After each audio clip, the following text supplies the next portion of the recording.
আমরা এই প্রশাসন, ডিসি স্যার এবং রেজিস্ট্রার স্যার বা প্রক্টর স্যার, আমরা কার কাছে আমাদের দাবি দেওয়া, আমরা কার কাছে পেশ করবো, আমরা প্রক্টর কাছে জানতে চাই। এবং প্রধান কথা, এই যে সিদ্ধান্ত, এই যে তদন্ত, এর স্বচ্ছতা কতটুকু, এটা আমরা জানতে চাই।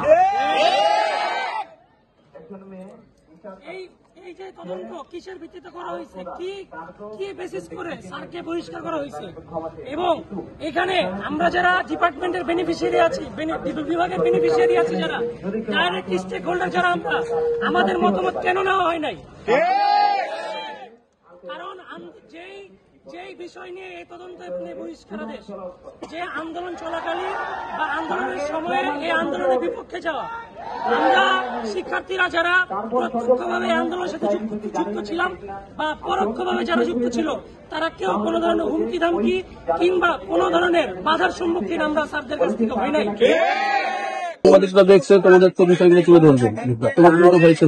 স্যার, আজকে আমরা আপনার দিকে সম্মান রেখে আজকে আমরা আমাদের কার্যক্রম শেষ করবো, কিন্তু স্যার এই বিষয়ে সুষ্ঠু বিচার হয় আমরা আপনার সাথে আবার আমাদের আন্দোলন স্যার আমরা বুঝেছি ভাই, আমরা এই তদন্তের সুষ্ঠু স্বচ্ছ চাই স্যার। এই বিভাগের যে বিভাগের শিক্ষক, এই বিভাগের বেনিফিশিয়ারি আমরা স্টুডেন্টরা, আমাদের চাও পাও কি, প্রশাসনকে প্রথমে এইটার উপর মূল্যায়ন করে তাদের সিদ্ধান্ত নিতে হবে।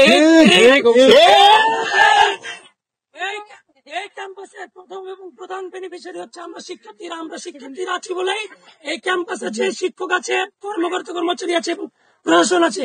আমরা চাই যে কোনো সিদ্ধান্ত নেওয়ার আগে এই বিভাগের শিক্ষার্থীরা কি যায় সেটা জানার জন্য। কিন্তু আজ দেখা যাচ্ছে এই প্রশাসনের প্রশাসন শিক্ষার্থীদের কোনো ধরনের আমি সজীব, এছাড়া বেশি পোষ